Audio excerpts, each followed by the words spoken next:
mais da presença do Senhor em oração. Aleluia. Que o Senhor Jesus fale conosco nessa hora. Em nome de Jesus, que possamos deixar penetrar tudo aquilo que Ele quer nos entregar nessa noite. Amém. Glória a Deus. A palavra do Senhor está no livro de Gênesis, capítulo 3. Eu vou ler apenas alguns versículos. Se você só quiser ouvir, meditar, amém? Primeiro eu vou estar lendo em Apocalipse, capítulo 1, versículo 7, que diz assim: Eis que ele vem com as nuvens, e todo olho verá, até mesmo os que transpassaram, e todos os povos da terra se lamentarão por causa dele. Assim será. Amém? E lá no livro de Gênesis, no capítulo 3, versículo 6, que é o versículo chave, ele diz assim: Quando a mulher viu que a árvore parecia agradável ao paladar, era atraente aos seus olhos, e além disso, desejável para que ela se obtesse do discernimento, tomou o fruto e comeu, e deu ao seu marido, que comeu também. E os olhos dos dois se abriram, e eles perceberam que estavam nus. Aqui no capítulo 13, o tema é assim: a queda do homem. Dentro desse texto a gente vê que a mulher, tomada pela curiosidade, ela deu ouvidos à serpente. A serpente chegou sorrateira, de mansinho, já logo questionando ela assim: é verdade que Deus não deixa que vocês comam dos frutos do jardim? E ela disse: não, Ele não deixa que comamos do fruto de apenas uma árvore. Eu vou ler para que você possa entender melhor. Versículo 1 do capítulo 3 de Gênesis fala: Mas a serpente, mais sagaz que todos os animais selváticos que o Senhor Deus tinha feito, disse à mulher: É assim que Deus disse: Não comereis de toda a árvore do jardim? Respondeu-lhe a mulher: Do fruto das árvores do jardim podemos comer, mas do fruto da árvore que está no meio do jardim, disse Deus: Dele não comereis, nem tocareis nele, para que não morrais. Então a serpente, ela insistiu e disse: É certo que não morrerás, porque Deus sabe que no dia que dele comerdes, se vos abrirão os olhos, e como Deus sereis conhecedores do bem e do mal. E assim a mulher se deixou levar e foi provar o fruto. Eles tinham de tudo dentro daquele jardim, mas ela deixou levar por aquele questionamento de apenas uma árvore. Porque Satanás, ele não vai te mostrar tantas coisas boas que você tem servindo a Deus. Ele vai te mostrar somente aquilo que talvez falte, que talvez te traga desejo. E foi assim que a serpente fez. Então a mulher foi e comeu o fruto, porque ela achou que era agradável, era desejável, ela achou que era algo saboroso. E aí assim que Satanás, ele veio para tentar nos tragar. Só que com isso, pela curiosidade, ou por nos deixar levar para acharmos que teremos mais conhecimento, não, vou viver porque eu vou ter mais conhecimento, eu vou saber como é que é lá fora, vou ter como falar qual a diferença de um de outro. E é isso, o diabo vai enganando a igreja. Só que depois disso vem a queda. E aí vem a consequência. E a consequência dela ter comido o fruto e ainda ter dado ao seu marido foi que eles passaram a perceber que estavam nus. Eles passaram a compreender que já estavam em pecado. E foi assim que o pecado, ele entrou no jardim. Foi assim que o pecado pecado invadiu a humanidade. E é isso que ele quer fazer. Mas aí Deus foi procurar por eles. E entrou no jardim e apareceu para eles e falou: onde vocês estão? E na mesma hora Adão falou: Senhor, Deus, nós estamos nus. Estamos com vergonha de aparecer perante a tua presença, porque eles tinham intimidade com Deus. Eles tinham de tudo no jardim. Eles não tinham pecado, eles não tinham mentira, eles não tinham medo, eles tinham de tudo, eles conversavam com Deus todos os dias. E aí, após isso, veio a vergonha. E a vergonha, a primeira coisa que te faz é te afastar de Deus. É fazer com que você se esconda. É fazer com que você ache que você não pode mais. Eu errei, eu não posso mais. E com isso você vai se alimentando dessa mentira e cada vez mais desse pecado e vai se afastando de Deus. Só que o pecado, ele traz a consequência, e a consequência é a morte. Lá eles não conheciam o que era morrer, eles não sabiam o que era passar por dor, eles eram imortais. Mas a consequência daquele fruto desejável foi a morte. Mas não só para eles, foi para toda a humanidade, para mim, para você. E agora eles estavam condenados, e tinham condenado também toda a humanidade que viriam após eles. E aí eles disseram: eu sou impuro, não posso mais. E é assim que a gente peca. Por causa de um erro, por causa de um desejo carnal, de uma vontade própria, a gente se afasta cada vez mais de Deus e vai indo para o abismo, porque com isso a gente é condenado. E a gente foi condenado ao inferno, a gente foi condenado à morte. Só que lá em Efésios vai dizer assim: todos estavam condenados e todos foram destituídos da glória de Deus, foram banidos, aniquilados da glória de Deus. Só que Deus deixa um recado para a serpente. Ele fala assim: serpente maldita, mas virá um que esmagará a tua cabeça. Deus não deixou impuro, Deus não deixou por isso mesmo. Tivemos que pagar pelo pecado. Mas o Senhor Deus, Ele nos enviou um que esmagou a cabeça da serpente. E aí diz lá em João capítulo 3, no versículo 16, para o nosso consolo, ele diz assim: mas Ele amou o mundo de tal maneira. Glória a Deus, aleluia, Jesus. Deus foi misericordioso. Ele amou o mundo de tal maneira que enviou o seu Filho unigênito, para que todo aquele que nele crer não pereça, mas tenha a vida eterna. Ou seja, estava tudo acabado, mas o Senhor Deus, ele deu uma chance a mais. Ele fez com que reparasse aquela situação. Não temos mais a vida eterna, a vida imortal, como seria. Mas Ele nos deu uma chance. E aí, com isso, nós estamos aqui esperando a volta do Senhor Jesus.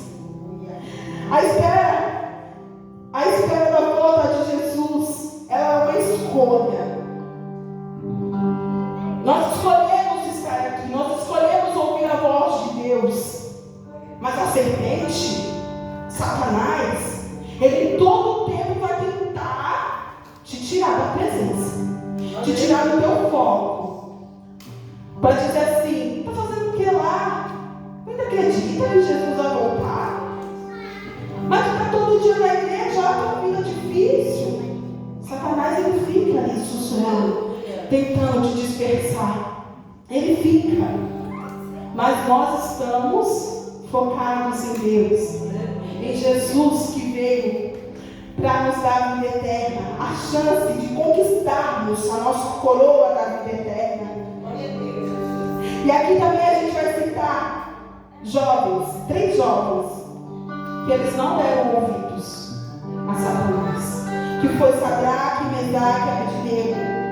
Esses meninos, eles eram de Jerusalém, mas estavam na Babilônia como trabalhadores, escravos. Estavam lá. E aí, eles vindo de Jerusalém, eles sabem a essência que eles têm. Eles sabem qual é o lugar deles, qual é a origem que eles têm em Deus. E aí, quando o rei Nabucodonosor levanta aquela estátua de ouro e convoca a todos para que se prostrem, quando toca o sinal que todos se ajoelham perante a estátua, os 3 permanecem de pé. Os 3 ficam na posição e ficam de pé, porque eles sabiam em quem confiavam, eles sabiam quem eles serviam, e eles não se intimidaram.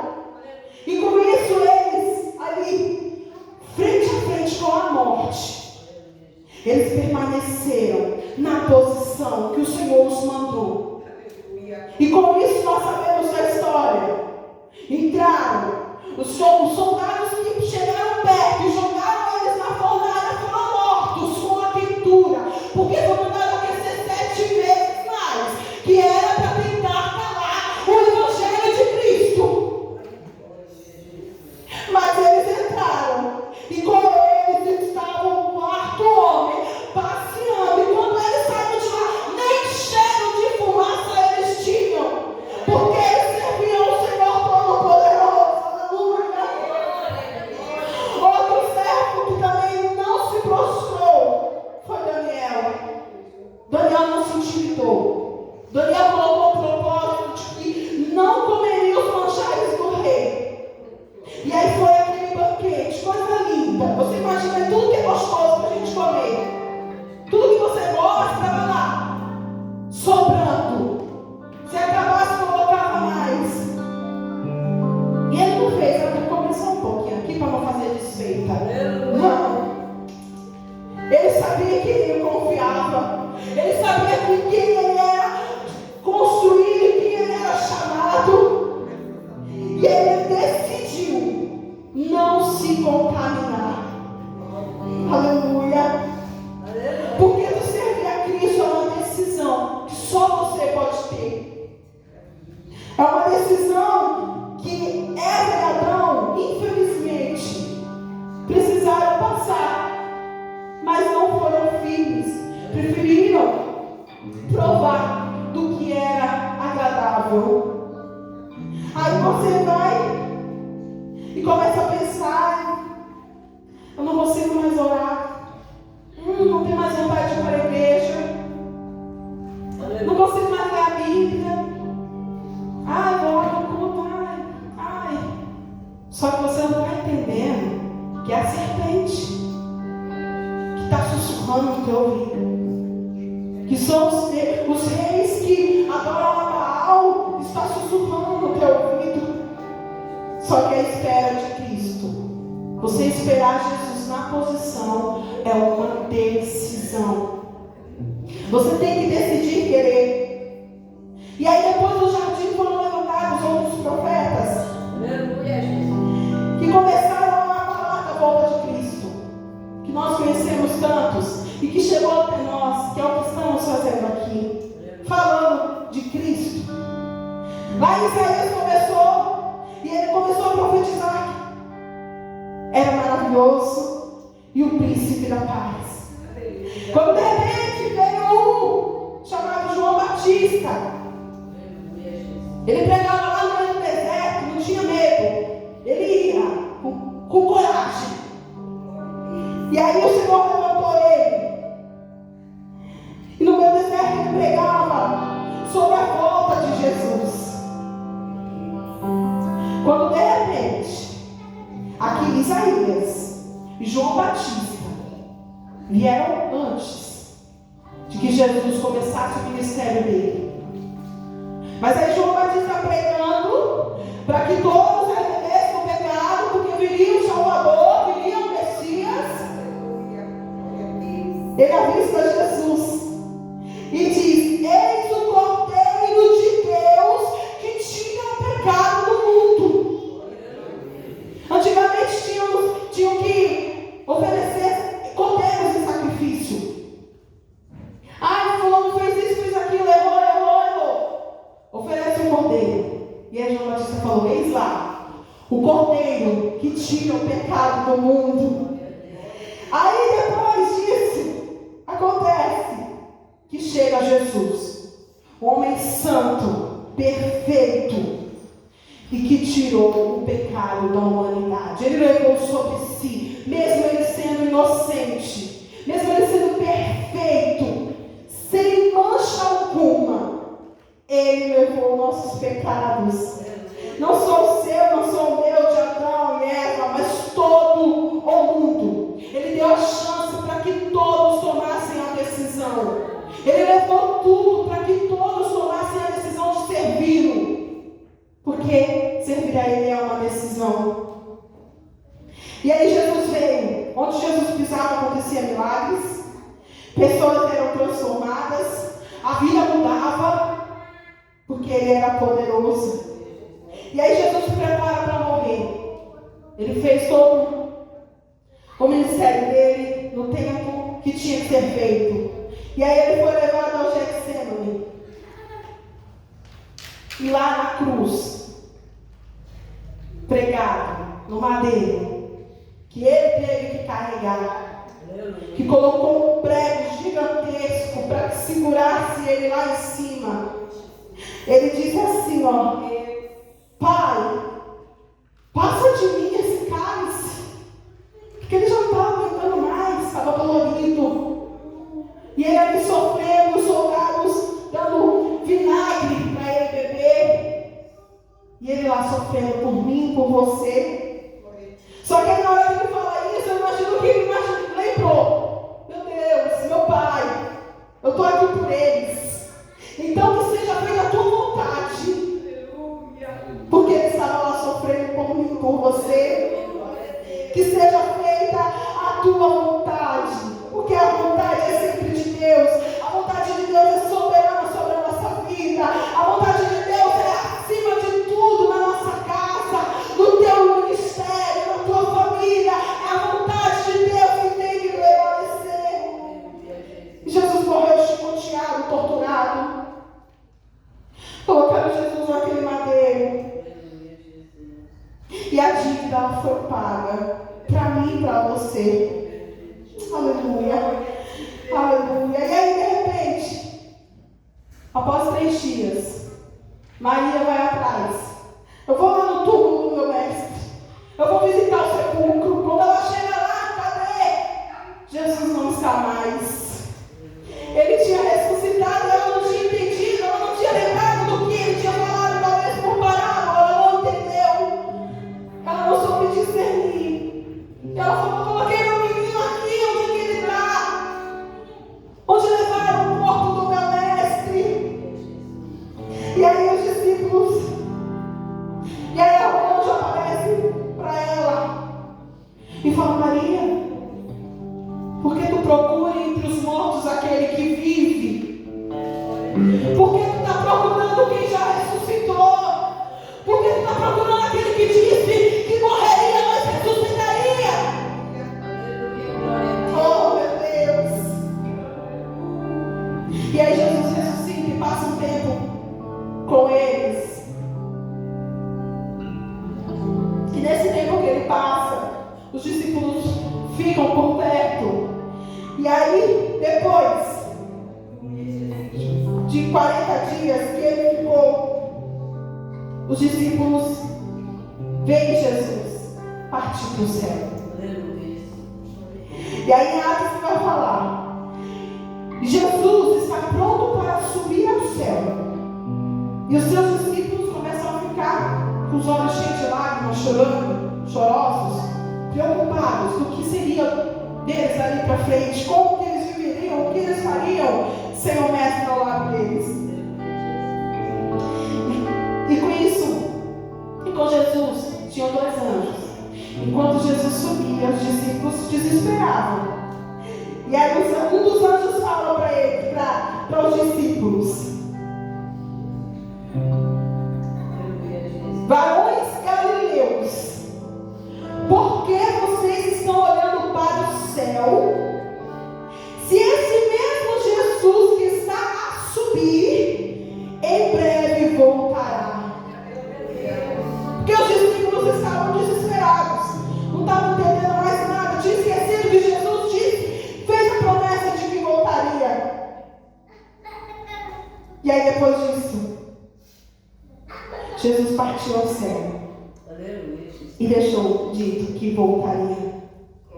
E aí depois foram se levantando outros para pregar o Evangelho. Levantou-se Estevão, que pregava com ousadia também.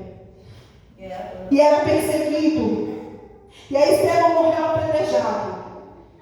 Enquanto ele estava sendo apedrejado, olha só que coisa linda. Porque ele estava na decisão de servir a Jesus. Enquanto estavam apedrejando Estevão, ele olhou para o céu e contemplou Jesus à direita do Pai. Ah, meu Deus! E aí logo depois eu creio, também pregador do Evangelho, que também foi perseguido. Por quê? O Evangelho, ele tira o pecado do mundo. Você pregar o Evangelho, você vai despertar pessoas que estão em pecado e vai tirar o pecado do mundo. Vai fazer elas reconhecerem que estão em pecado e vão ser libertas. Por isso que Satanás sempre vai tentar te impedir. Ele sempre vai tentar parar o Evangelho, calar aquele que prega. E aí Pedro também pregava e foi perseguido e foi morto e crucificado. Só que ele não quis ser crucificado como mestre, porque ele não se achou digno. Ele falou: me põe então de cabeça para baixo, porque igual ao mestre eu não sou digno de ser. E ele foi morto. E aí Deus levanta Paulo, que era perseguidor e passou a ser perseguido, porque teve um encontro com o Senhor. E ele foi degolado a cabeça. Aí pensaram: não, agora acabou. Agora acabou esse evangelho, essa ladainha de que Jesus vem e de que Jesus salva. Aí levanta João. Aí João pregando o evangelho, vão os perseguidores, pegam João, colocam lá na ilha para morrer, deixam lá, sozinho, para que ele morra de fome. Só que lá, mal eles sabiam que também tinha propósito. E aí lá na ilha, João escreve o quê? O livro de Apocalipse. Porque o Senhor tinha algo a entregar através da vida dele. E aí João não parou. Era ele lá, a ilha da morte. Todos achavam que ali tinha acabado. E ele estava lá, escrevendo o Apocalipse. Escrevendo. E aí fala aqui em Apocalipse: e eu, João, que também sou vosso irmão e companheiro na aflição e no reino de Jesus Cristo. Eu estava em uma ilha chamada Patmos, por causa da palavra de Deus, mas eu fui arrebatado em espírito no dia do Senhor. E ouvi de trás de mim uma voz que gritou: o que tu vê, tu escreve. Ele estava na ilha, mas ele estava em espírito. Ele estava na ilha, mas Deus estava falando com ele. Ele estava na ilha, todos achando que ele estava morrendo ou morto, mas ele estava escrevendo tudo que o Senhor estava me mostrando, para que hoje fosse revelado a nós através da palavra. Aleluia. Isso tudo aqui, esse breve resumo que eu fiz, tudo foi uma decisão, foi uma escolha. Jesus morreu na cruz por mim e por você. Ele levou de todas as nações, onde você imaginar que tem uma pessoa, onde você imaginar que tem uma terra, uma casa daquela pessoa, o Senhor Jesus levou todas as dores, todos os pecados, aflições. E é por isso que estamos aqui, dizendo todos os dias que Ele vai voltar. Não se deixe cair no comodismo de vir à igreja. Não se deixe cair no comodismo de que você é crente há 50, 60, 80, 100 anos. Você não pode perder o foco da tua salvação. Você não pode perder o foco de que você está aqui para fazer o ID do Senhor e para viver para Ele, fiel a Ele em todo o tempo. Para viver uma decisão nele. Para viver pregando o Evangelho. A quem quer que seja. Mas a tua parte você tem que fazer. E aí com isso o Senhor, Ele nos alcançou em graça. Satanás, ele não tem mais poder, a não ser que a pessoa tome a decisão de não servir mais a Cristo. Mas nós estamos aqui para fazer com que todos reconheçam, para ser voz de Deus nessa terra, para fazer com que todos reconheçam que Ele voltará. Ele vai voltar para buscar a sua igreja. Ele vai voltar para te dar uma veste nova. Ele vai voltar para te entregar a tua coroa. Ele vai te levar para morar nas mansões celestiais, onde nós nem diremos dizer que Ele é santo, ou adoraremos de dia, de noite, porque lá é só dia, não tem treva. Lá não tem dor, lá não tem choro. E é para isso que estamos aqui. Para que lá, quando Jesus voltar, nós possamos receber o nosso corpo transformado. Para que possamos herdar aquilo que Ele disse que foi nos preparar. Jesus, Ele é o caminho, a verdade e a vida. Ninguém chega ao Pai se não for por Ele. Ninguém, não tem como. O único caminho é Ele, através dEle, é por Ele. E aí, a gente precisa entender que chega dessa vida de viver em cima do muro, de ser um crente gordo. Não precisamos mais carregar o peso lá do jardim sobre as nossas costas. Precisamos somente focar em que Jesus, Ele nos restaurou, Ele nos libertou, Ele nos perdoou. E com isso precisamos somente focar e apregoar o Evangelho a toda a criatura e a este mundo, e fazer a diferença onde pisar os pés, e ser diferente onde você for, testemunhando que você é nova criatura em Cristo Jesus, testemunhando que você realmente é servo de Deus, no teu falar, no teu modo de ser, no teu modo de agir. E se você, por algum momento, em alguma dor, você passou a questionar, mas será que Jesus volta mesmo? Cuidado. Quando vier um pensamento duvidoso, repreende em nome do Senhor Jesus, porque é a serpente tentando te dispersar. E você tem autoridade dos céus para repreender e mandar para o quinto dos infernos, em nome de Jesus. Aleluia. E aí, é por isso que nós sabemos que Jesus veio por nós. E é para encerrar. Já pega o louvor para a gente poder encerrar. Em João capítulo 14 está escrito: não se turbe o vosso coração. Creia em Deus e em mim. Na casa do meu Pai há muitas moradas. Se não fosse assim, eu não vos teria dito, porque eu irei e vos preparei um lugar para cada um de vós. Aleluia! Ele foi preparar o melhor para mim e para você. Ele foi preparar uma mansão linda para você. As suas são de ouro e de cristal. Tudo aí que você acha que está sofrendo, que está doendo, lá não vai ter não. Então foca que só Jesus pode nos salvar. E Ele está prestes a voltar. E com isso precisamos estar com as nossas vestes limpas, com o nosso coração transbordando da presença do Senhor. Aleluia. Se coloquem de pé em nome de Jesus. Se coloquem de pé em espírito. Vamos clamar a Deus nesta hora. Vamos louvar. Vamos bendizer ao nome dEle. Agradecer pela palavra aos nossos corações nesta noite. Glória a Deus. Deus.